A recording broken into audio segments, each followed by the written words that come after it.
ಗೊತ್ತಿದ್ದು ಮಾಡಿ ದೇವರೇ ನಾನು ಮಾಡ್ಬಿಡ್ತೀನಿ ಕ್ಷಮಿಸಪ್ಪ. ದೇವರಿಗೆ ಕೋಪನ ಉಂಟು ಮಾಡ್ತಾ ಇದ್ರೆ ನೀವು ದೇವರೇ ಹೇಳಿ, ನೀವು ನಿಜವಾಗ್ಲೂ ಹೇಳಿ ದೇವರೇ ನಾನು ಗೊತ್ತಿದ್ದು ಮಾಡಿದೆ ಅಪ್ಪ, ಆದ್ರೆ ಕ್ಷಮಿಸಪ್ಪ, ನಾನು ಈ ರೀತಿ ಮಾಡಲು ನೀವು ನಿಜವಾಗ್ಲೂ ಹೇಳ್ಬೇಕು. ದೇವರಿಗೆ ಎಲ್ಲ ಗೊತ್ತು, ಆದ್ರೂ ಕೇಳಿಸ್ಕೊಂತ ಇಲ್ಲ ದೇವರು. ನೀವು ಹೋಗ್ಬಿಟ್ಟು ದೇವರೇ ಏನೋ ಒಂದ್ಸತಿ ಆಗ್ಬಿಡ್ತಪ್ಪ, ಇಲ್ಲ ದೇವರೆಲ್ಲನ ಸೂಕ್ಷ್ಮವಾಗಿ ನೋಡ್ತಾ ಇದ್ದಾರೆ.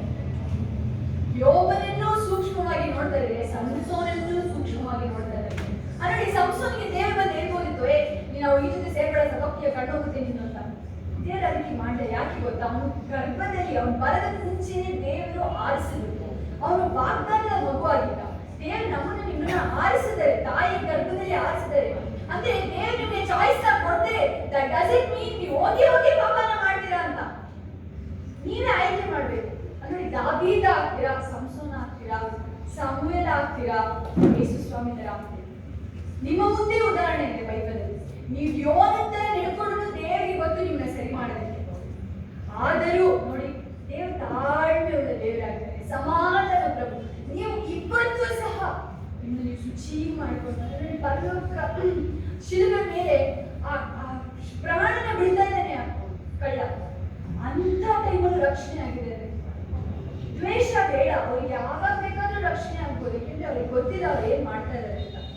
ನಿಮಗೆ ನಮಗೆ ಗೊತ್ತಲ್ವಾ? ನೀವು ಗೊತ್ತಿದ್ದು ಅವ್ರನ್ನ ಕ್ಷಮಿಸ್ಲಿಲ್ಲ ಅಂದ್ರೆ ಇಷ್ಟ ಆಗುತ್ತೆ ದೇವರಿಗೆ.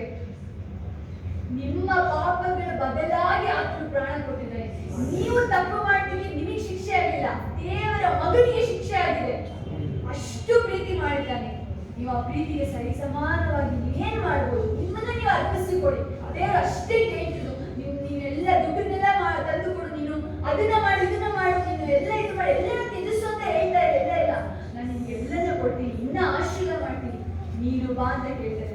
ನಿಮ್ಮನ್ನ ಮಾತ್ರ ಕೇಳ್ತಾ ಇದ್ದಾರೆ, ನಿಮ್ಮ ಆತ್ಮನ ಕೇಳ್ತಾರೆ, ತಂಗುವುದಕ್ಕೆ ಒಂದು ಜಾಗನ ಕೇಳ್ತಾ ಇದ್ದಾರೆ. ನಿಮ್ಮ ಆತ್ಮನ ನೀವು ತೆರೆದು ಕೊಟ್ರೆ ದೇವರು ಬಂದು ವಾಸ ಮಾಡ್ತಾರೆ. ದೇವರು ಇದ್ದಲ್ಲಿ ದುಃಖ ಇರಲ್ಲ. ನಿಮಗೆ ದುಃಖ ಬಂದರೂ ಸಹ ಮುಂಜಾನೆ ಅಷ್ಟರಲ್ಲಿ 31:13 ನೋಡಿ, ದುಃಖ ಇರಬಹುದು, ಆದ್ರೆ ಯುವತಿ ಸಂಭ್ರಮಿಸ್ತಾಳೆ. ಯಾಕೆಂದ್ರೆ ದೇವರು ಆ ರೀತಿ ಮಾಡ್ತಾರೆ. ಏನೇ ಇರಬಹುದು ದುಃಖ, ಈ ಭೂಲೋಕದಲ್ಲಿ ದುಃಖ ಇರಬಹುದು. ನೋಡಿ, ಲಾಜರ್ ಅವನಿಗೆ ಊಟ ಇಲ್ಲ, ಬಟ್ಟೆ ಇಲ್ಲ, ನಾಯಿ ಹುಟ್ಟುಗಳನ್ನ ನೆಡ್ತಾ ಇದ್ದಾರೆ. ಅಂತ ಅಬ್ರಾಹ್ಮಣ ಎದೆಯಲ್ಲಿ ನಾವು ಐಶ್ವರ್ಯಗಳನ್ನ ಬಯಸೋದು ಬೇಡ. ಯಾಕೆ ಗೊತ್ತಾ? ನೀವು ದೇವರನ್ನ ಹಣನ ಸೇರಿಸೋದಕ್ಕಾಗಲ್ಲ. ನೀವು ಐಶ್ವರ್ಯನ ಬಯಸ್ಬೇಕು, ದೇವರನ್ನ ಬಯಸಿ, ಅವೆಲ್ಲ ತಾನಾಗಿ ಹುಡ್ಕೊಂಡು ಬರುತ್ತೆ. ಈ ಕಷ್ಟ ಬಿಡುಗಡೆ ಆಗಪ್ಪ, ಆಯ್ತು. ದೇವರನ್ನ ಹುಡುಕಿ ಮೊದಲು 38 ವರ್ಷದೊಳಗೆ ಅದನ್ನೇನು ಬಯಸ್ತಿದ್ದು ಕೊಳ ಅಂತ ನೋಡ್ತಿದ್ದ. ನೀವು ಕಷ್ಟ ಬಿಡುಗಡೆ ಆಗಲಿ ಅಂತ ನೋಡ್ಬೇಡಿ, ದೇವರನ್ನ ನೋಡಿ. ಪಾರ್ಥಿಮಯ ನೋಡಿ, ಕಣ್ಣು ಕಾಣದಿದ್ರು ನಂಬ್ದ. ಜಕರ್ಯ ದೇವರ ಸಂವಿಧಾನದಲ್ಲಿ ನಂಬಲಿಲ್ಲ, ಬಾಯಿ ಮುಟ್ಟಾಕ್ಬಿಟ್ಟ ಅವನು. ನಾವು ನೀವು ನೋಡಿ, ಅದಕ್ಕೆ ಸತ್ಯದಲ್ಲಿ ಎಲ್ಲವೂ ಸಹ ಬರೆಯಲ್ಪಟ್ಟಿದೆ. ದೇವ್ರೆ, ನಾನು ಬರೆದು ಮಾಡ್ಕೊಳ್ತೀನಪ್ಪ, ನಿನಗೆ ಆಗದ ಕಾರ್ಯಗಳನ್ನು ತೆಗೆದು ಹಾಕುತ್ತೀನಿ ದೇವರೇ. ಇಲ್ಲಪ್ಪ, ನಿನ್ನ ವರ್ಣ ಇವತ್ತು ದೇವರ ವರ್ಣ ಬಹಳ ಹತ್ತಿರ ಆಗಿದೆ. ನೀವು ಲೋಕದ ಕೆಟ್ಟತನ ನೋಡಿದ್ರೆ ನಿಮ್ಗೆ ಅರ್ಥ ಆಗುತ್ತೆ. ಸತ್ಯದಲ್ಲಿ ಅನೇಕ ಸೂಚನೆಗಳು ಇದೆ. ಹೇಳ್ಬೇಕು, ಇಲ್ಲ ನೋಡಿ, ಸಹಾಯಕ ಆತ್ಮನ ಕಳಿಸ್ತೀನಿ ಅಂತ ದೇವರು ಹೇಳ್ತಾರೆ. ಆ ಸಹಾಯಕ ಆತ್ಮ ಯಾವಾಗಲೂ ನಿಮ್ಮ ಜೊತೆ ಇರ್ತಾರೆ. ಅಂದ್ರೆ ನೀವು ತಪ್ಪು ಮಾಡಿದಾಗ ಏನಾಗ್ತದೆ, ದೇವರು ನಿಮ್ಮ ಉಸಿರಿಗಿಂತ ಹತ್ತಿರದಲ್ಲಿ ಇರ್ತಾರೆ. ನೀವು ಯಾವಾಗ ದೇವರೊಟ್ಟಿಗೆ ಅನ್ಯೋನ್ಯವಾಗಿ ಇರ್ತೀರಾ, ಆ ಆತ್ಮನ ನಿಮ್ಮ ಒಳಗೆ ಇರ್ತಾರೆ. ಯಾವಾಗಲೂ ಇರ್ತಾನೆ ಅಂದ್ರೆ ಆ ಆತ್ಮ ನಿಮ್ಮಿಂದ ಅಗಲಿ ಹೋಗ್ತಾನೆ, ಅದ್ರ ಜೊತೆ ಇರ್ತಾನೆ. ಆದ್ರೆ ಅಗಲಬೇಕಾಗುತ್ತೆ. ಆ ಅಗಲಿಕೆ ಬೇಡ. ಯಾಕೆ ಗೊತ್ತಾ? ಯೇಸು ಸ್ವಾಮಿ ಶಿಲುಬೆ ಮೇಲೆ ಹತ್ತಿದ್ದು ದೇವರಿಂದ ಅಗಲಿಕೆ. ಆ ಅಗಲಿಕೆ ಒಳ್ಳೆಯದಲ್ಲ. Separation from God is not a good sign. ದೇವರಿಂದ ಅಗಲಿಕೆ ನಿಜವಾಗ್ಲೂ ಒಳ್ಳೆಯ ಸೈನ್ ಅಲ್ಲ. ಸಹಾಯಕತ್ವ ಯಾವಾಗಲೂ ಕೊಟ್ಟಿದ್ದಾರೆ ಅಂತ ನೋಡಿ. ನೀವು ಯಾವಾಗ ನೀವು ಇವತ್ತು ಪ್ರಾರ್ಥನೆ ಮಾಡಕ್ಕಾಗಲ್ಲ ತಿಳ್ಕೊಳ್ಳಿ, ಪವಿತ್ರಾತ್ಮ ಕಣ್ಣೀರಿಂದ ಪ್ರಾರ್ಥನೆ ಮಾಡ್ತಿರ್ತಾರೆ. ಗೊತ್ತಾ? ಅಯ್ಯೋ, ಈ ವ್ಯಕ್ತಿ ಪ್ರಾರ್ಥನೆ ಮಾಡಿದ್ರೆ ನಿನ್ನ ಮಗಳಲ್ವಾ, ನಮ್ಮ ಮಗ ಅಲ್ವಾ, ಇವತ್ತೊಂದು ದಿನ ಆಯ್ತು, ನಾಳೆಯಿಂದ ಮಾಡ್ತಾರೆ ನೀವು ಪ್ರಾರ್ಥನೆ. ಏನಾದ್ರೂ ಮಾಡಿ ಪವಿತ್ರಾತ್ಮ ದೇವರಿಗೆ ಪ್ರಾರ್ಥನೆ ಮಾಡ್ತಾ ಇರ್ತಾರೆ. ಇಲ್ಲ ಒಂದೇ ಸತಿ ಕ್ಷಮಿಸ್ಬಿಡು ನೋಡಿ.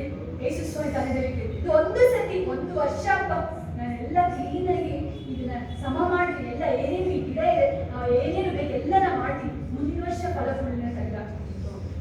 ಅದೇ ಒಂದು ಚಾನ್ಸ್ ಕೊಟ್ಟಿದ್ದಾರೆ ದೇವರು, ಕೊನೆಯ ಚಾನ್ಸ್. ಇದಾದ ಮೇಲೆ ನೀವು ಶರೀರದಲ್ಲೇ ಅರಿಕೆ ಮಾಡಬೇಕು. ಮಾಡಲಿಲ್ಲ ಅಂದ್ರೆ ನೀವು ಏನೇ ಪಾಪ ಇರ್ಬೋದು, ನಿಮ್ಮ ನೆನಪಿಗೆ ಅಂತ ಹೇಳಿ, ಹೌದು ದೇವ್ರೆ ನಾನು ಮಾಡ್ದೆಪ್ಪ, ನನ್ನ ಕ್ಷಮಿಸು. ಡಿಪೆಂಡ್ ಮಾಡ್ಬಿಡಿ, ಏನೇನು ಮಾಡಿದ್ರೆ ಇಲ್ಲ ಇಲ್ಲ ದೇವ್ರೆ ನನ್ನ ಕ್ಷಮಿಸಪ್ಪ. ನೀವು ಯಾವಾಗ ಕ್ಷಮಿನ ಕೇಳಿದ್ರೆ ತನ್ನ ರಕ್ತದ ಶುದ್ಧಿ ಮಾಡ್ತಾರೆ, ತುಂಬಿಸ್ತಾರೆ. ದೇವರು ಏನು ತುಂಬಿಸ್ತಾರೆ? ಆತ್ಮನಿಂದ ತುಂಬಿಸ್ತಾರೆ. ದೇವ್ರೆ ನಮ್ಮನ್ನ ತುಂಬಿಸಪ್ಪ, ನಮ್ಮನ್ನ ನಾವು ಶುಚಿ ಮಾಡ್ಕೊಳ್ತೀವಿ. ಪರಿಶುದ್ಧಾತ್ಮನೇ, ಪರಿಶುದ್ಧಾತ್ಮನೇ, ಮಿತಿಯಿಲ್ಲದೆ ನನ್ನನ್ನು ತುಂಬಿಸಯ್ಯ. ಪರಿಶುದ್ಧಾತ್ಮನೇ, ಪರಿಶುದ್ಧಾತ್ಮನೇ,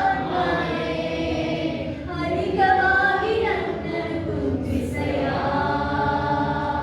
ಪರಿಶುದ್ಧಾತ್ಮನೇ, ಪರಿಶುದ್ಧಾತ್ಮನೇ,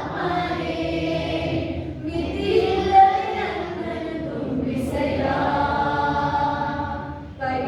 ಪರಿಶುದ್ಧಾತ್ಮನೇ, ಪರಿಶುದ್ಧಾತ್ಮನೇ, ಅಧಿಕವಾಗಿ ನನ್ನನ್ನು ತುಂಬಿಸಯ್ಯ.